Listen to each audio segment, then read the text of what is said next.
It's Just Business with Steve Thomas and your host, Chris Larry.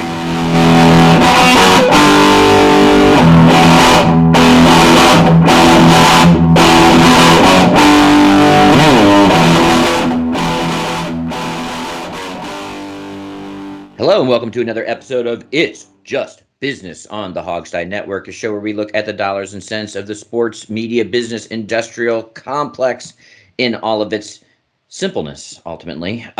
Steve, how you doing? Simpleness. It's simple because it's all just about money. It's just business. Yeah. That's all it is. At the end of the day, the answer is always default to what makes the most money. No, I'm doing all right. How about you? Good. You know, it's back to school. Fall is approaching, and we are just beginning to embark on what sometimes feels like a marathon and is actuality a sprint, and that is the NFL season. It really is a sprint. People don't really realize that. You know, a lot of these other sports go on for months and months and months, and it seems like the NFL is just over. But it's my first year as a true free agent in terms of fandom. And, you know, we're still doing the Hogsty and all of that because I can talk about football all day long. But in terms of like who I'm going to root for, I really don't have one. I mean, my neighbor's trying to talk me into becoming a Saints fan, and I'm going to try to watch some Saints games, because they're near me. But I don't know. I will just see. It's a different, weird approach for me this year. Yeah, that is strange. Part of me wishes I could join you on that, and somehow I just have genetically I can't. There's some barrier. I found myself getting sucked in even this week, excited for the game, et cetera, et cetera. So I don't know. But the Saints, I think that's actually a good choice. You might, I don't know if you noticed, but Kevin Sheehan has them in the Super Bowl. So there you go. Oh, I didn't notice that. No, I hadn't seen that. For me, I've always been an NFC fan. I still enjoy the NFC, and that's the closest NFC team to me. I'm not in their home market, so they're not on all the time, But I just can't get behind the Texans. I don't know. I just can't do it. So, but my other real exciting news, Chris, is I'm going to see one of the kings of '80s hair metal tonight. I'm very, very excited. Tesla, which is one of my all-time favorite bands, and me as a longtime guitar player, because I've played electric guitar since I was 12.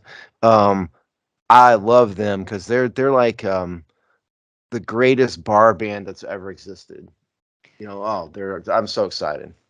So I got to know, what is the venue in Houston that is hosting Tesla tonight? It's the House of Blues. Okay. Which is, you can fit. It's a pretty good size venue. I've seen a bunch of these. I saw Vince Neil there a few years ago. I think it's probably capacity is probably about 5,000. Probably a little less than that. I'd say maybe 3 or 4 at most. And it's standing room only. I mean, you got to kind of pay attention, when you're in that kind of environment. But yeah, and it's a decent venue. The sounds pretty good. You can buy, if you want. I'm sure there's a VIP table or whatever somewhere, and then you can, if you don't want to stand in the mosh pit.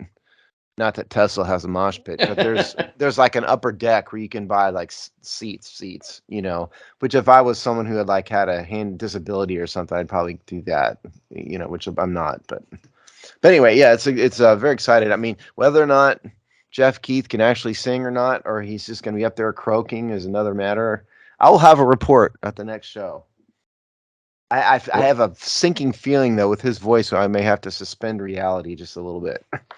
That is the first thing to go on these bands for sure. Well, it's not especially like these guys are a paradigm of health either, No, and when these are young men and that style of metal, that high pitched singing and all that, there's theatrics in the singing that get harder at this age. Well, that and it's not like these guys. None of them are on health food kicks, They're all on drugs and boozing it up and not getting sleep and all of that, So actually, we were both wrong on the downward trend. It's a 2,100 seat.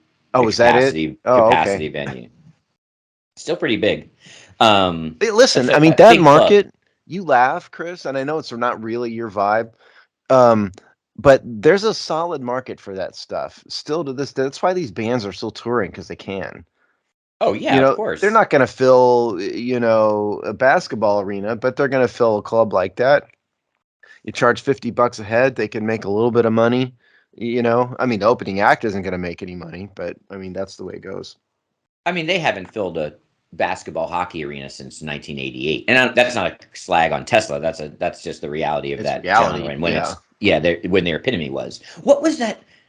Was it Monsters of Rock? What was that late 80s package tour? It was Monsters of Rock. Right, that's right, Monsters of Rock. Yeah. No, there's one going on right now, which was dubbed the Stadium Tour, which is Motley Crue, Def Leppard, Poison, Joan Jett, which I was going to go to that, and they really irritated me because that tour was originally supposed to be in 2020. And when we had all the fake COVID nonsense going on, not fake, that's not fair, but all the over hyped COVID restrictions, say it like that. But they refused to cancel that tour. They just postponed it. And in Live Nation parlance, that means they don't have to refund the money. Yeah. And so they did that for 2 years, 3 years, because the tickets went on sale in 2019. And so my friend and I finally just sold them, got the money back, just screw those people, and we were going to go to Los Angeles, which is because it was the last stop on the tour. My thought was it was going to be Motley Crue's last show. Because Mars can barely stand up anymore, and but no, and so anyway, I skipped all that. Probably wise. Yeah, Live Nation. If we did an entertainment show dissecting the horribleness of Live Nation, would be a mini series. Well, I get it. I don't think they're horrible. They're just trying to make money. But in this particular case, I also think the artists. I don't think Live Nation has 100% authority to do this. It does come down to the artists and their management also. But these tickets were expensive. And they were like $350 each. With the fees and all that stuff. And so it was we spent, $700 on this, and the idea that they just held $700 hostage just rubbed me wrong. But I kind of blame it more on Def Leppard, Motley Crue than Live Nation a little bit. Which is why I refuse to go. Def Leppard, so funny. Listen, Def Leppard, much better live band than on the records, believe it or not. I love everything. I love all Def Leppard until they broke big. What was that? Hysteria? Was that the big record, the huge record? Well, Hysteria was the one that really went crazy. The one before, yeah, I like everything through Pyromania, which was a hit. Yeah, Pyromania was. Yeah, they had hits, but they weren't stratosphere like with Hysteria. Well, it's no accident that the recording techniques used on Hysteria were way over the top. There's 30 tracked background vocals and 10 guitars, and those songs can't be played live the way they are on the album. They have to do new arrangements of them. That's why I said they're better live, because their live sound is a heavier, harder sounds more realistic. It's actually better. Yeah, I like the Pile Driver, Pyromania era Def Leppard for sure. Pile Driver. Or what's the one with the truck on it? That was High and Dry. High and Dry, that's right. Pile Driver has many different meanings, Chris, and I don't think that's what you were talking about. No, I don't know where that came from. I do. I know exactly where it came from. All right, that's probably a good sign. We should move into the tamer world of Major League Baseball. Don't Google that, kids. If you're trying to figure out what we're talking about, Mom and Dad won't be happy. Wouldn't have been that out of sync with that era, though. No, it wouldn't have. So Major League Baseball, Major League Baseball sort of does everything quietly, sometimes to their consternation, but they kind of some big deal rule changes, were approved this week. Yeah, I'm not particularly worried. I'm not a huge fan of it. So this has been all over, but what I'm reading is Sports Business Journal. MLB passes rule changes designed to speed up play by Eric Bacharach, dated 9th of September 2022. So the idea here is the pitch clock is going to be permanent. And then there's something called PitchCom, which, to be honest, didn't even know they were using this year. But that is going to be, there's now a multi-year agreement to extend the PitchCom option. So let's start with the pitch clock and why they're doing it, because that's how it relates to sports business. So what the pitch clock means is that the pitcher has a certain number of seconds 12 seconds or 18 seconds, depending on the circumstance, to get his next pitch out. The reason why they're doing this isn't really so much competitive game issues, it's fan issues and pace of play issues. One of the criticisms of baseball and why it does not register quite as much with younger fans today, part of it, certainly we've talked about before, is the market and all of that. But the pace of play, it's a slow game if you're not a real baseball fan. And so the idea of pitch count or pitch clocks is to speed the game up to make it a bit more exciting for viewers, younger viewers who, as a general rule, don't have attention spans of older people. And then the pitch comm thing is an electronic device that the catcher has. Either you wear it on your wrist or he's keeping it somewhere else. And instead of doing flashing signs to the pitcher, he punches a button, and then the pitcher has a microphone in his hat that talks to him. So the catcher pushes the slider low and away button, and then the pitcher hears a voice in his hat that says slider low and away. Very interesting. Thoughts? I mean, I understand.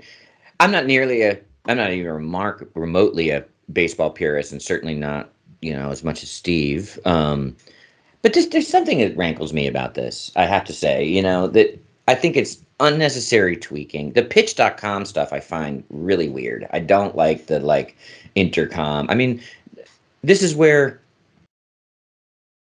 baseball's not for everyone. It's not going to be faster, right? I think they make these marginal changes. Will we see some kind of quantifiable difference in the games? Yeah, of course, but not. Well, we're talking minutes. We're not talking about anything that's going to change people's impression of the game. So statistically, they might be correct, but I think intent, it won't matter one iota. And taking something out like the signals and interplay between the pitcher and catcher, to me is crazy. That's what makes baseball baseball. What are we sacrificing for 2 minutes of game time or whatever that is? And also this white stag approach to finding out these young viewers that are suddenly going to care about baseball. It's not going to happen, right? These are chasing ghosts. So that part frustrates me. I did find interesting in the article that pitch.com or whatever this is basically had given away this technology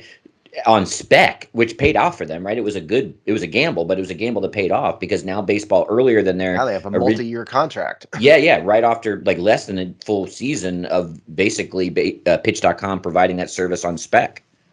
Yeah, so I agree with you wholeheartedly in both those things. And if I don't like the pitch clock because it's going to mess with some pitchers' rhythm. The pitchers have a specific way, having had a pitcher in the house, they have a specific way of doing things. They have a pattern. The reason why these guys at this level are good is they do the same thing every single time. And to screw around with it, I don't think is going to be good for the pitchers. And like you said, I mean, what are they going to save? 10 minutes, 15 minutes? I mean that's not going to do anything for anybody. It's you either have to love baseball or you don't. Do you really? Yeah, go ahead. Yeah, and shaving a few minutes off isn't going to, matter one hill of beans, whatsoever. So I think it's needlessly messing with a pitcher's biorhythms for zero benefit whatsoever. I don't think you're going to get an eighth grader go, oh, well, the game is shorter now, so let's go watch, we're going to watch become a fan. That's crazy. Yeah, and it's very short-sighted is what it is. And baseball's long. That's actually part of its charm. You can nap through it. It carries people through the dog days. That's all part of baseball. And so then when you get to what still performs pretty well for Major League Baseball, which is the playoffs, and is still a high quality television product. Yeah, do you want to see Clayton Kershaw, throw off the catcher, signs, in a kind of dramatic scene and a big pitch, or do you want to see him mess around with his Apple Watch? Yeah. Well, yeah, I don't like that either. And I read I didn't send it to you, Chris, but I read another article this morning about Max Scherzer's reaction to this PitchCom thing, and he didn't like it at all for the reasons you're saying. In his view, the the signs and the ability of teams to steal the signs are part of the game and part of the charm of the game. And he said that he personally puts a lot of pride in working with the catcher for the signs to mix up the opposing team, and it's part of the strategy. And so that's what he likes. And he's an old school dude, no doubt. I'm not a big fan of that either. I think that has less to do with the business side of the game than the pitch clock, though.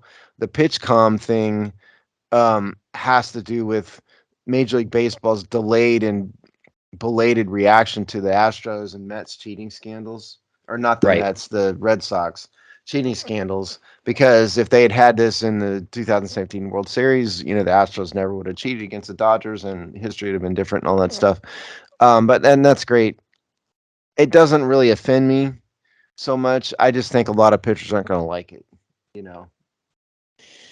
Oh, I don't no, think they it won't really like has it. a big impact.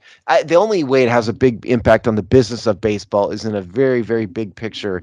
If fans think there's more integrity in the game because the Astros and the Red Sox can't film signs anymore because there's this pitch com thing, that's the only real benefit, I think. But you know what would have been also if Major League Baseball had actually had real teeth in how they punish these teams, that that might also go a long way as well. So, Well, and quite sure, they frankly, let the Astros just yeah. keep the trophy and no punishment whatsoever. So, they've already seeded their strongest play in kind of ensuring that integrity as to what you speak of, but instead they're It's kind going of to like go, divorcing your wife and you buy her a flower afterwards. yeah, it doesn't make any sense. No. So, I think you're probably right in terms of the analysis, but just the same way I think this is going to attract, is going to create a faster game and attract younger audiences. I think this idea that this is going to somehow protect the integrity of the game is also kind of like they're making these things as business decisions, but that doesn't mean they're going to have business impact. No. Now, people have asked for a pitch clock forever. And at other levels, there is a pitch clock.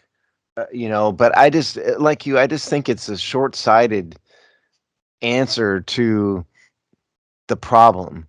The real answer is to start at the lower levels and get more kids excited about playing baseball, and then they will watch baseball. That's Yeah. the real answer. You don't. It's like fixing the educational system, and that's another topic for another day. But you don't fix the educational system by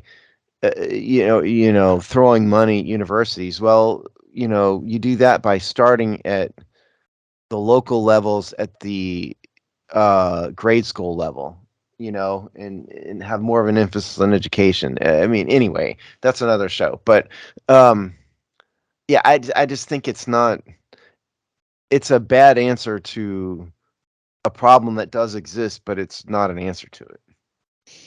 Yeah. So interesting. Now, when did these go into effect? Well, they've been doing it this year. The PitchCom, honestly, I didn't even know about it, to be perfectly honest with you. But the player clock, they were talking about it last year. I think this might be the first year. Don't hold me to that, but I think it's either the first or second year they've been doing this. Yeah, because there was a test. There was a test of this. But just to be clear here, because we've meandered around about this. Let's get it exactly right. Okay, so this article says Rob Manfred, who's the MLB commissioner, was joined by executive vice president for business operations, Morgan Sword. What a name that is. And then MLB consultant Theo Epstein, who used to be the general manager of the Red Sox. I think it was the Red Sox. Yep. Had a press conference to announce rule changes that were coming in 2023 that were approved by a vote of the competition committee. And so 25 slides.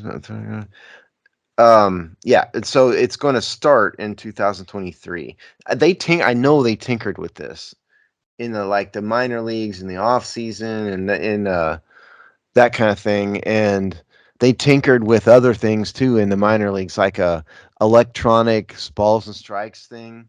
Yeah, we talked about that when they were doing that. Where something would talk in the umpire's ear. But this has been approved. This is a rule.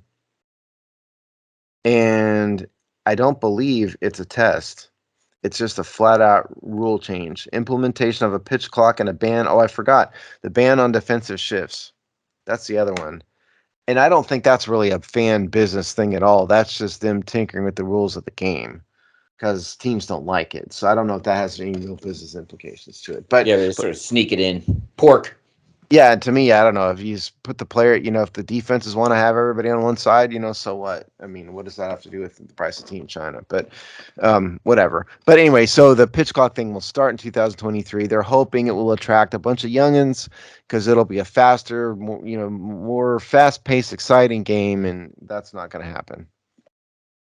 It also seems to, we don't have to go too deep into this, but it also seems to give even more shades of gray or kind of, calls by the umpire about how to enforce this. There was like, or like when to sort of let this, how to manage it as the umpire, which seemed to give them a good amount of the umpires a good amount of latitude, which I think also could be a pretty wide variance because it's already the sport where the referees / umpires think of themselves as characters and kind of the wide range of how they interpret things is bigger than the other sports. Let me tell you something. I think the Major League Baseball umpires hurt the game more than they help. Because you're exactly right. The Joe Wests of the world, for those of you who are baseball fans, Joe West is an umpire who insists on becoming part of the show, which is what Chris is talking about. And there's a bunch of those guys like that. Major League Baseball would be wise to put the umpires union in its place and say, look, your role is to be invisible.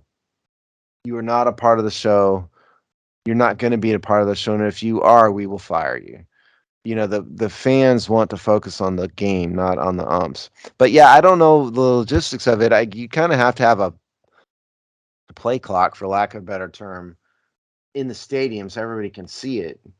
Otherwise it's just like an ump looking at his watch and going, oh, you kind of made it. So I think you'd have to have a play clock that both the umpire sees on one end of the stadium and the pitcher can see it on his end. Yeah, That'd but be the only way to do it. Yeah, they said the umpire can take in game situations as a time, whether to suspend it or when to pause it, like a lot of weird stuff. Yeah, because you can't have the manager come out and talk to the pitcher and oops, your pitch clock's run out, and then there's the 18 versus 12 seconds is if somebody's on second base and you have a longer. It's a whole bunch of rules, and it's just none of it makes any sense. Just seems like more math. Anything. You're not going to attract one single new fan because of this. Speaking of attracting fans, the next big story in the world of business of sports was that we got the World Cup coming up, I think in December, if I remember correctly. It's not at the front of my my brain lobes, and I don't think Steve's either, but it's coming up in December. It will be held for the first time in a country in the Middle East, a majority Muslim country. Qatar, which I believe is the correct pronunciation. I always have said Qatar because everybody wants me to say Qatar, so I say Qatar. Does that surprise you? No, but for people who want to know, I believe it is Qatar. They finally negotiated how people can enjoy a alcoholic beverage at the World Cup, which raises a lot of interesting stories. But the two big takeaways are, one, this is a test case for hosting giant international sports events in majority Muslim countries, which is not the norm, but with things like Live Golf and this and probably other things in the future, going to be an increasing thing. Two, that there are some pretty stiff penalties and laws in place as part of the way to manage accepting any alcohol consumption in the country for this special case, which would say if you're traveling there, you better be very careful. And then third, that all of these rules and regulations benefit one company, and that company is Budweiser, which is got, the country of Qatar has the regulatory benefit of this or implementation, and Budweiser gets the benefit, which is the third headline. Steve? Did Budweiser bribe the Qatari royal family or something? I mean, I don't know. Is it a bribe if that's how it works? Well, yeah, that's true. I mean, I don't know if you can call it a bribe if it's not, Just it's something how that's not it works. accepted. There's a bunch of stories on this. We found the one I'm looking at is CBSSports.com. World Cup 22. Alcohol sales will be allowed at Qatar event after tournament organizers reach agreement by Stephen Taranto on September 3rd. And Chris found something on CNN. Also, you can hunt it there. So yeah. So first of all, to set the stage, I think most people are aware of this, but if you're not, alcohol is prohibited in the Islamic faith. And so all of these Middle Eastern countries, alcohol is banned, hypothetically at least. Now, Qatar is known as a more moderate country out there. Others are really, really conservative, like Saudi Arabia, very, very conservative. Qatar is kind of the party zone of the Middle East a little bit. And the whole place is a hellscape, by the way. Having spent several months there, courtesy of the Department of Defense, the whole place is a hellscape. But that's neither here nor there. I just think it's kind of funny, and it goes to the theme of this show, Chris, which is that money rules all, right? Money, ultimately, everything comes down to money. And so here, the Qataris are perfectly willing to waive the tenets of their faith in order to do what? Attract a World Cup, which brings people from all around the world, which means tourism dollars. But if they don't let people booze it up, it won't be happy. No one will be happy, and it won't be a success. Now, there are a bunch of rules. There's apparently certain places in the stadium that you can drink and not drink. It's from 6:30 at night to 1 in the morning, which begs the question of what happens at games that are before 6:30, because there will be. And then there are some areas and spots where you can only have Budweiser Zero, which is apparently their non-alcoholic version, I guess, of beer. Has anybody even heard? I didn't even know there was a such thing. I mean, I would have assumed that they had one just because why not? But I had no idea what it was. Yeah, I didn't know Budweiser Zero specifically existed, but whatever. Yeah, so it's just, I think it's kind of funny that, we're perfectly happy to waive our principles of our faith when if it means we can make a whole bunch of money, But what Chris is talking about is the penalties are serious. For bringing alcohol into the country, for bringing alcohol into the stadium, you're talking about big fines. We saw 720 pounds, but it also meant possibly up to 6 months in jail if convicted of an appropriate offense. So, if you're going to this, and God help you if you're flying to the Middle East to watch a soccer game, I just don't even know what to tell you. But if you're stupid enough to do that, just only buy beer from wherever they're selling it in the stadium, please. Don't get in trouble over it. Yeah, this is for the regular lush sports fans out there that, having a hip flask somewhere in your, pocket or in your crotch is your regular stadium experience. Leave this one at home. And when I say home, I don't mean the hotel. I mean, wherever you're coming from, because there's all kinds of rules about bringing alcohol into the country, taking alcohol out, like it's a maze of rules and regulations that have stiff penalties and prison and jail sentences attached to them. And also, that's talking about what you get sentenced. That doesn't mean how long you sit and wait for it to get processed, right? So, if you get, thrown in their version of the clink, so there's all kinds of complications which you want no part of. Is the general rule. So there's your PSA if you're traveling for that. What I find fascinating too. Well, one, this is if it is coming up in December, so that's just a couple months away, unbelievably so. But this is late in the game to have this figured out, and I think it really speaks to is this region wants to attract these kind of events, right? That's just a given. We're seeing more there. This World Cup there is a big deal. FIFA is a nightmare. So this is lots of bad players here intersecting. But it's strange to me, or they're going to have to figure these things out. And I even think this version isn't.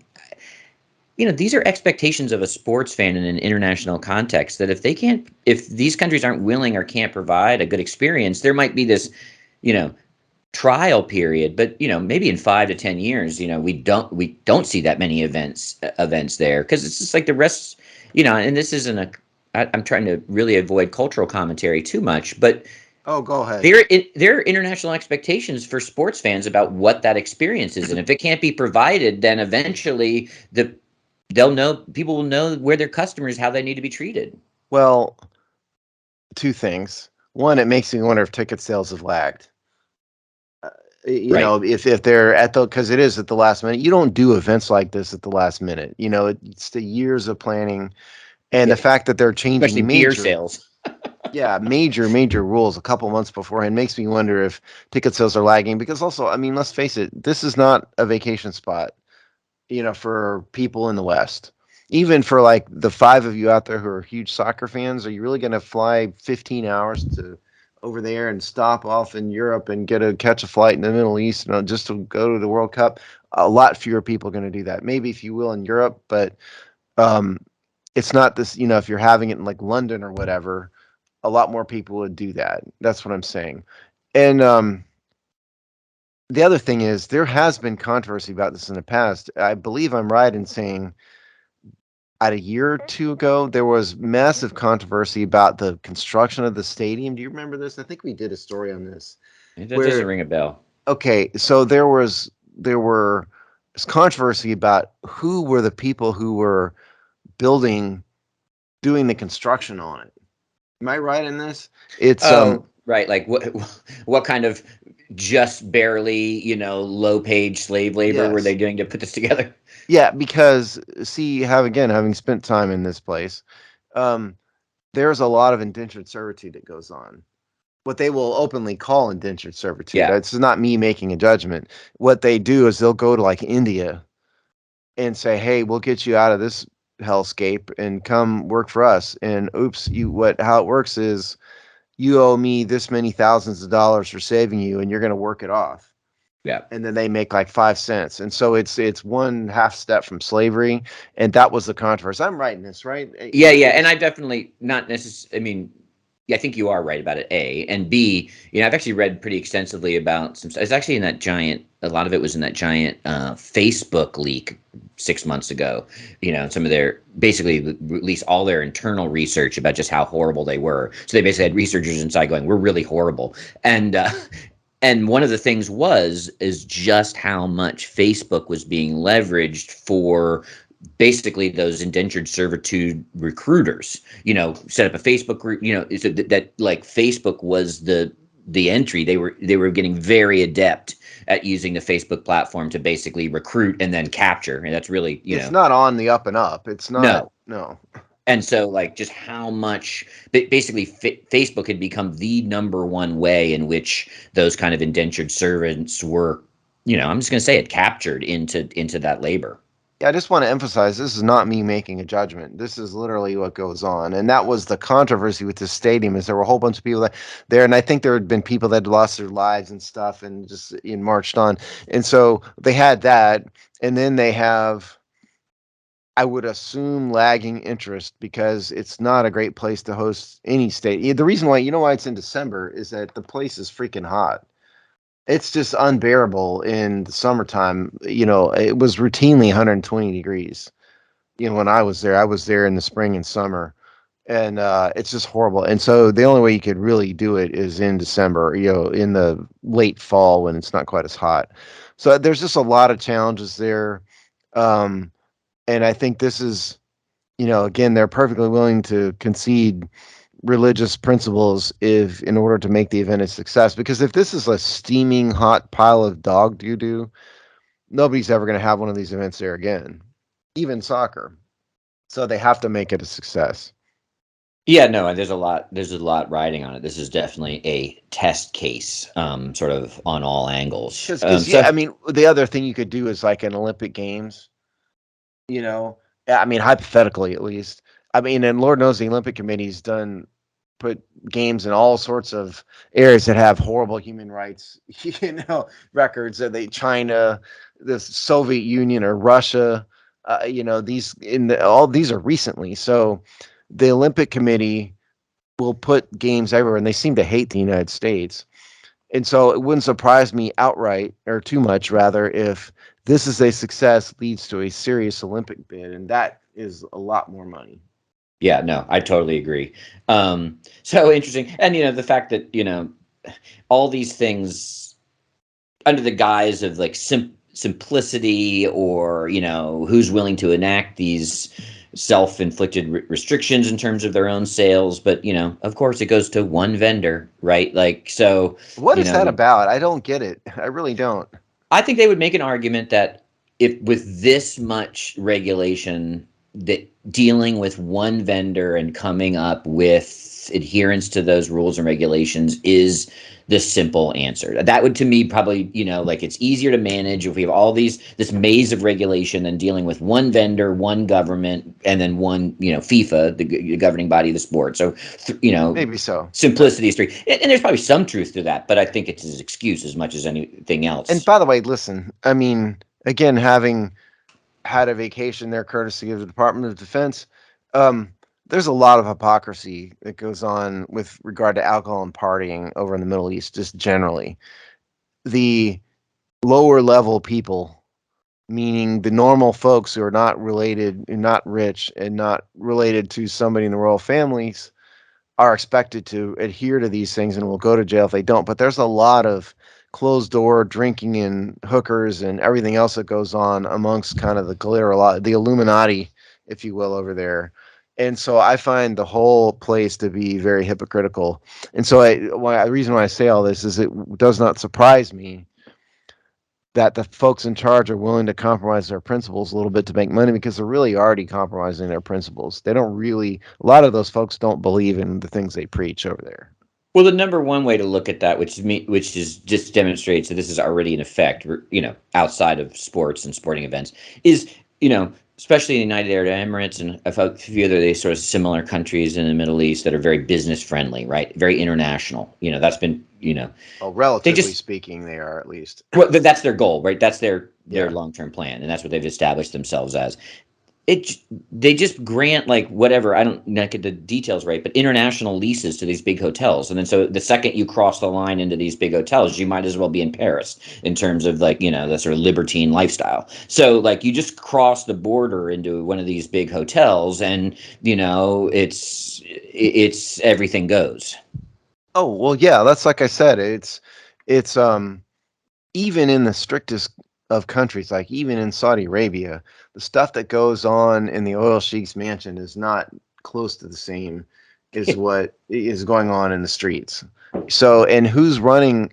These aren't democracies, okay? This is not like some developer who owns a stadium and is passing his or her own rules. It's all him over there. There's no such thing as women in charge over there. So this is, the government controls everything in some way, shape, or fashion. So these same people who are doing that in their mansions are perfectly willing to compromise standards if necessary at the stadium to make money and to make it a success. Because again, I mean, if this fails, why would if this is a total disaster, why would the Olympic Committee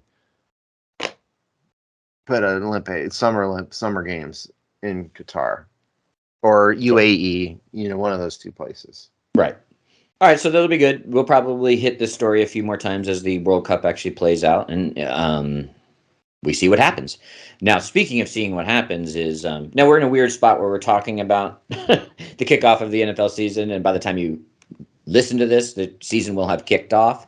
But we're here. Season's already kicked off, Chris. It was. That's right. Yeah, Thursday Night Football. A real barnstormer. I would not want to play the Buffalo Bills ever right now. But anyway, that's about the game, which is not what we're here for. But the season's about to kick off, and there was a great piece in The Athletic. I thought it was very well done, that just sort of really ticked through lots of sort of sports media business type of stories that are going to play out. But there is one main one in which I think 6 or 7 of the bullet points crossed over in this article towards this sort of the meta story.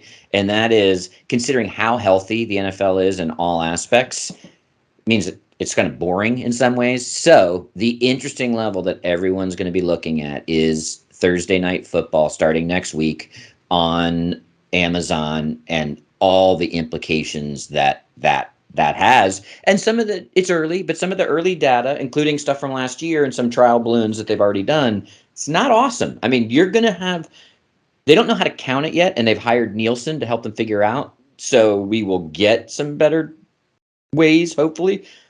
But by every metric, the data will suggest fewer people are watching NFL football on Amazon games. Yeah, and not only that, but Amazon has promised big numbers to their advertisers too, and so it could be a problem.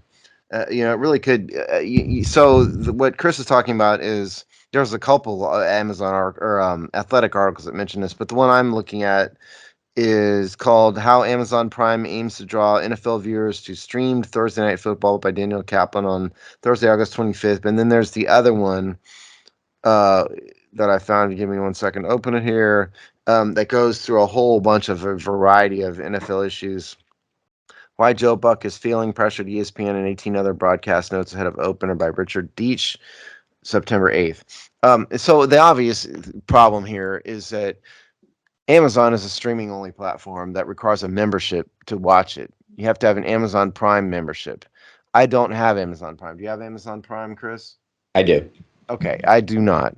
And I did some basic digging, last week about this, and there are a couple 100 million members of Amazon Prime, so it's not a small number, but nonetheless, it's a fundamental change in the way football is consumed. Now, one could go back. I don't think it's quite analogous, but it's close. Go back to what the 80s, when football was only broadcast on NBC and CBS, and then the NFL entered into a contract with a fledgling network that nobody who wasn't a Simpsons fan watched, called Fox. And at the time, people thought that was a bit of a bizarre move because the viewership was less. It was broadcast at the time in less places.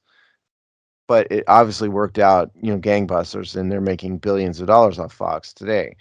So this is a huge gamble. Now, the numbers, this are the second article I hit, talked about the numbers. And, the viewership for the first preseason game on Prime 2 weeks ago, I believe it was, only got a little over 1 million viewers, which again is hard to count, but that was sort of the count. And what John Olerand, when he dug into it, claims that half of those were still watching on the local, were from the local broadcasts in the regional markets. Yeah, and that's an important point to say, is that unlike regular season games on normal networks, there are local broadcasts in the two local markets, which is a huge change because teams don't have the right. They don't own their television rights. The NFL owns television rights, and they do not let teams broadcast local. That's why in Washington, what is it? NBC Sports Washington doesn't have a, Doc Walker broadcast team during the regular season because they only own their preseason rights. And they'll still pull the Amazon feed. It's the thing that most football fans will sort of know, and it's working almost the exact same way, is that when games, which is another example of a step that TV viewing of football changed, but when ESPN, I think they started with Sunday night, right? That was their first thing. So that was the first game on cable. It was a Sunday night. ESPN owned Sunday night for a good long time. Remember, Joey T was the original and longtime color commentator on that broadcast.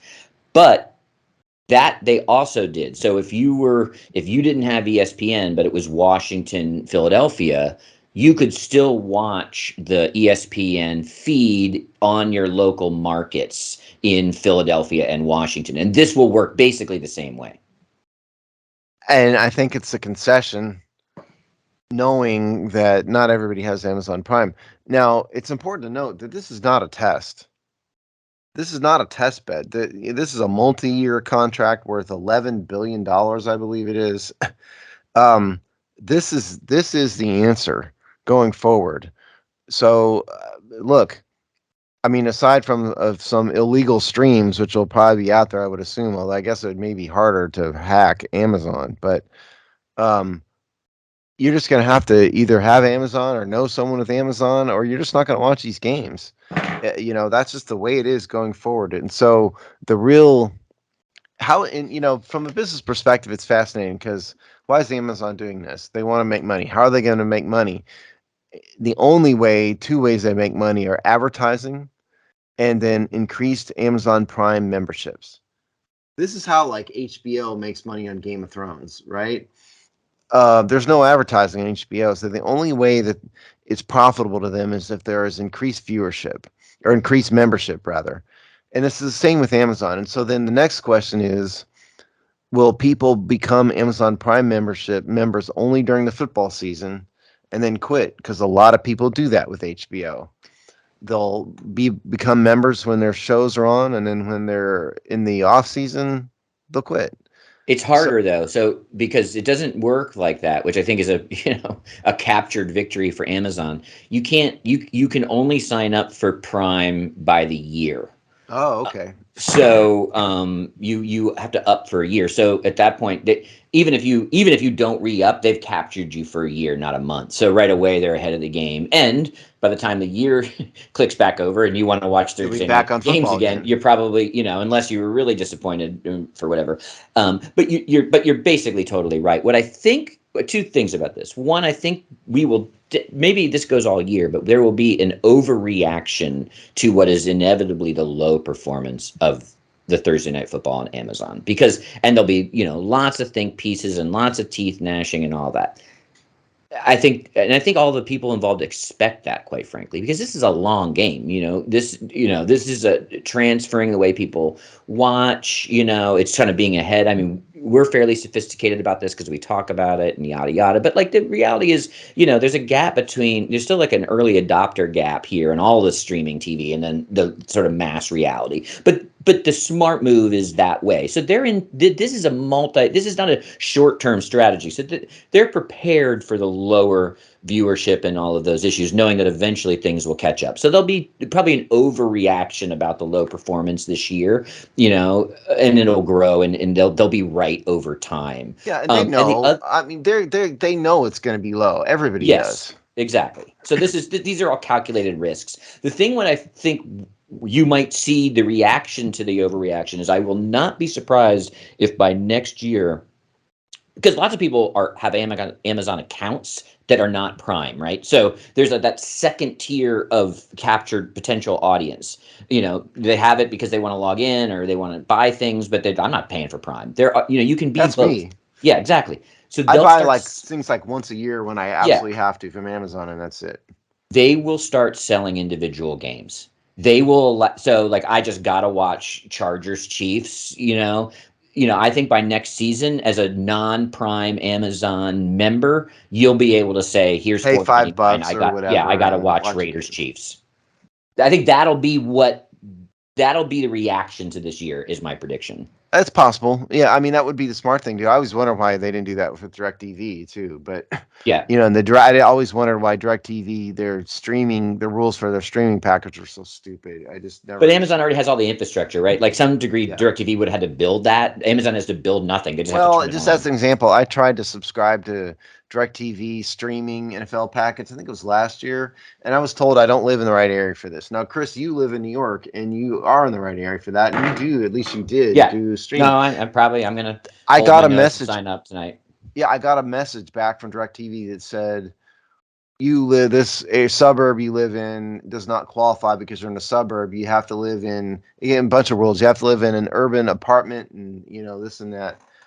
Which is just dumb. What they should have done is sold it to everybody. Whatever you want to, however you want to get it, pay us and you can get it. But so Amazon, so now they're cutting off a big segment of the population who might otherwise watch, and they know they are. Like for example, my parents wouldn't have the first idea how to watch this, and then how to find it, and then how to get it to their TV so they're not watching it on a phone. Even if they would have no idea how to do that.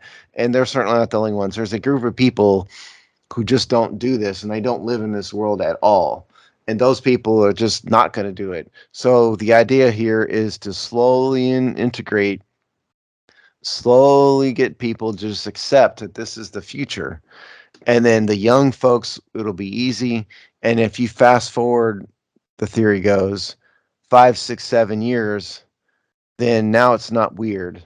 Now it's the norm. Now the idea of casting your phone to the TV and watching the game on Amazon on your 65-inch TV is the norm.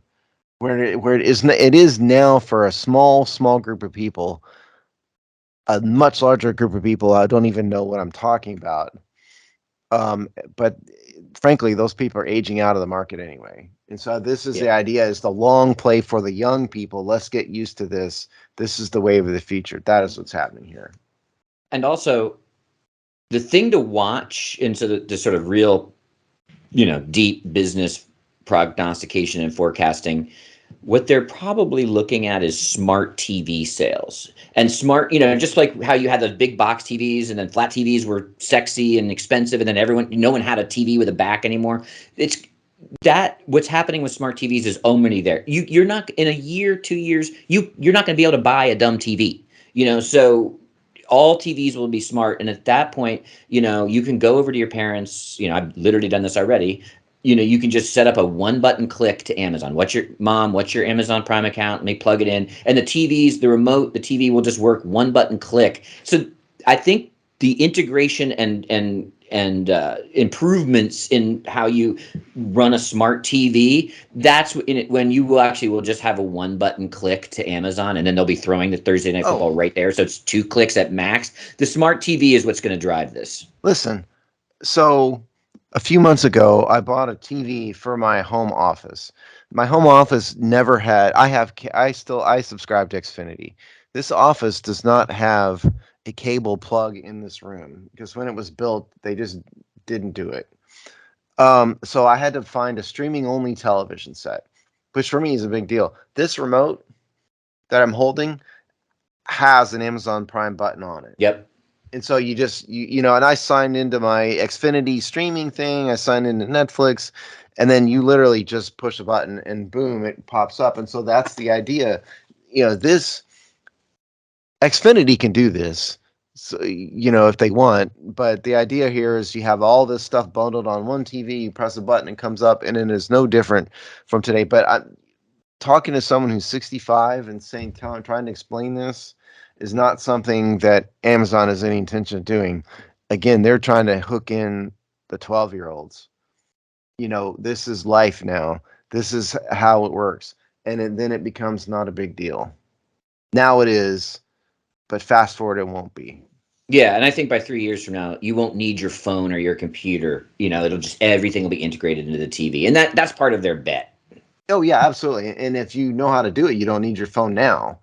Right. Yeah. I said the casting thing because yes, people do that, and that's possible. But yes, eventually, every remote is going to have your Amazon button on it. At least if they want to, at least if Amazon has their way.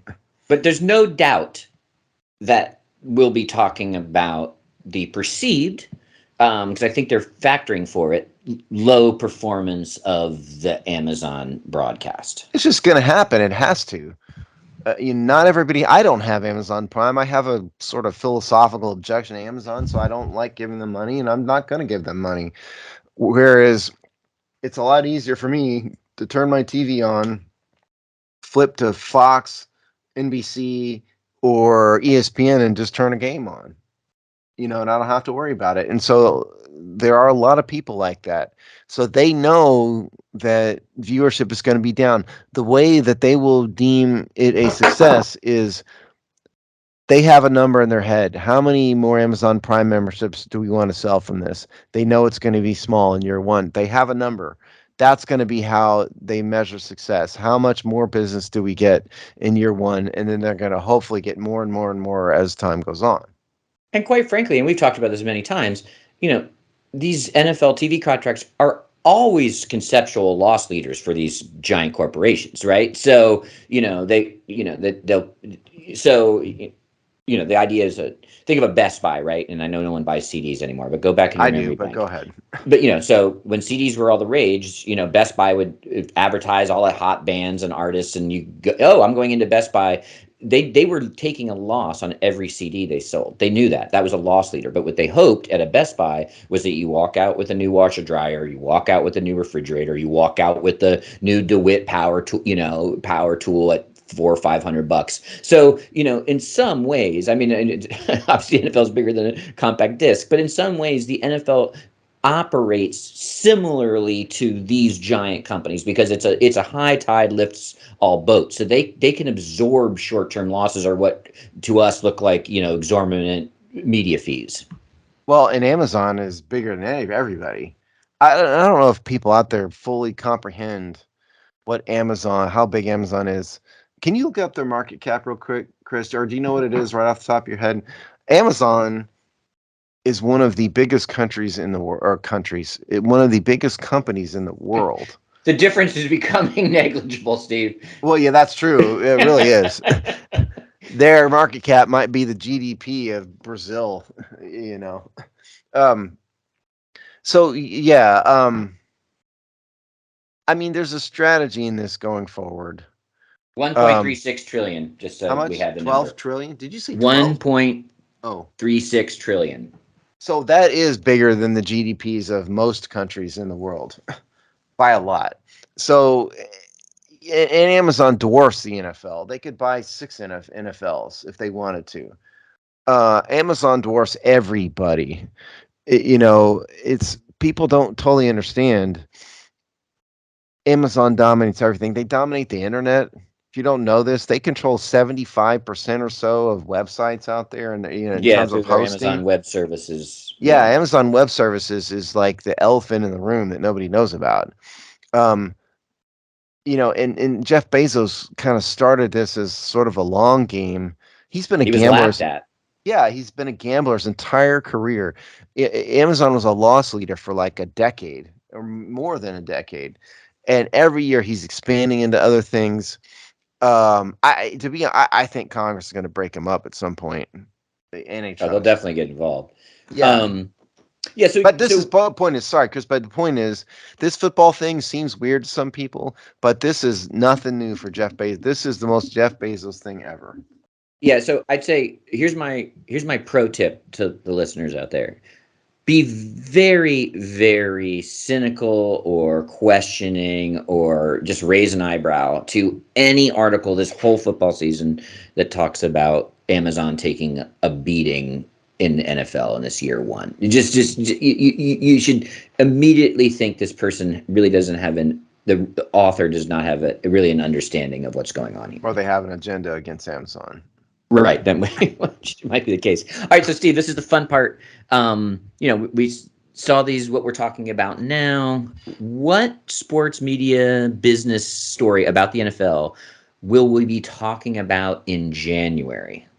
Oh, NFL. Okay. I'll give you 2 because I had in my head sort of a sports media story generally, and the first one was NIL. That is just not going away. It's fundamentally changed the landscape of college football forever. And so but it is specifically focused on the NFL. It's got to be Tom Brady. It has to be Tom Brady. We brought this up on the Honks Die this week, for those of you who listen to the Honks Die, because I have insisted on doing an NFL story or 2 to keep me interested, entertained. I think Tom Brady is going to be the biggest story all year. It's just an insane amount of media attention on him already, and he's allegedly having marital problems, and he missed half a training camp, and he's got this $37 million contract that's sitting out there, like a big balloon, they're waiting at the pot of gold at the end of the rainbow. So I think what we'll be talking about in January more than anything else is the guy who many people consider the greatest player ever, and who, as far as I can tell, is the second oldest non-kicker to ever play football behind George Blanda. Will he play another year? Will he be in the media? Will he be in the booth? I think that is what's going to stick around. Yeah, and I think, especially from the vantage point of our show, It's Just Business, the idea that he already has the TV contract in his pocket is such a bizarre wild card. I mean, obviously, whether it's marital problems, his break from training camp, all that's sort of the more like titillating story. TMZ Yeah. But the idea that you already had that, we're probably to some degree preparing to be debuting in that role now. Keep that contract. It's almost like, you have one foot out the door. So like, let's say Chris Godwin doesn't come back as fast or whatever, and they stumble to 2-3 or something along those lines, 1-4 maybe. Like, does he jump ship and in 2 weeks, like in some booth or, like it's really, it's a really fascinating situation. That's a good one. Yeah.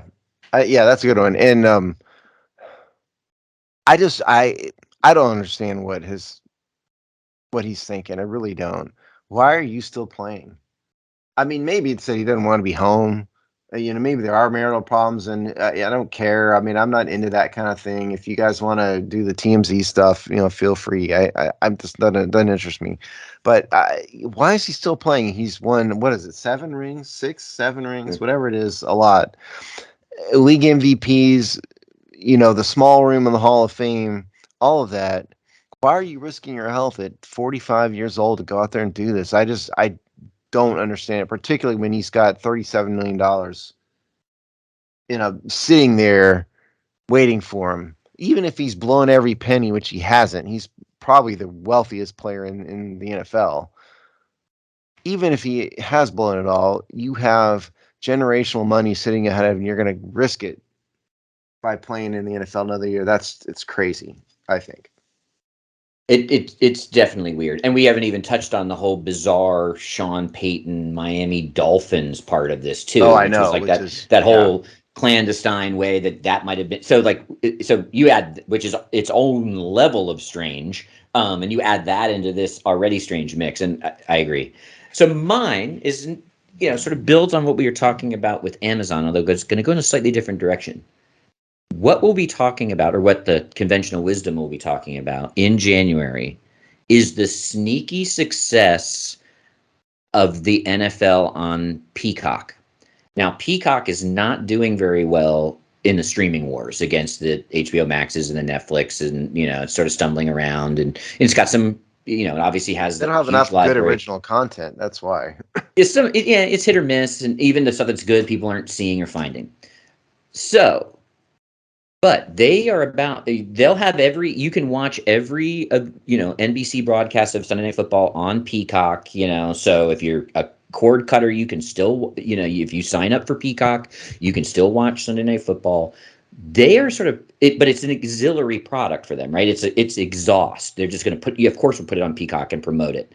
What people will be talking about is how the NFL, which is a tried and true, this is what they used to do in the network. Steve's mentioned it before when we talk about this. It's how you debut your shows. It's how you build profile of your network. It's part of this loss leader philosophy. And everyone's paying attention to Amazon. But we're going to be talking about how Peacock grew its subscribers and brought attention to its original programming, both on Peacock directly and back onto NBC, because they'll be able to serve original Peacock programming ads and, hey, check us out on network. So we'll be talking about what a boon, and that it made the Peacock network and also ran in the streaming wars to viable by season's end. That's not a bad one. To be honest, I hadn't thought about that too much. I do. Yes, it's well known that NBC Universal is desperately trying to figure out how to make Peacock viable. They've had a few shows here and there, but nothing that's really caught on. They've got some, good NBC shows on there, but it's not a thing, like Netflix or, Paramount or anything. So that's not a bad one. I like that.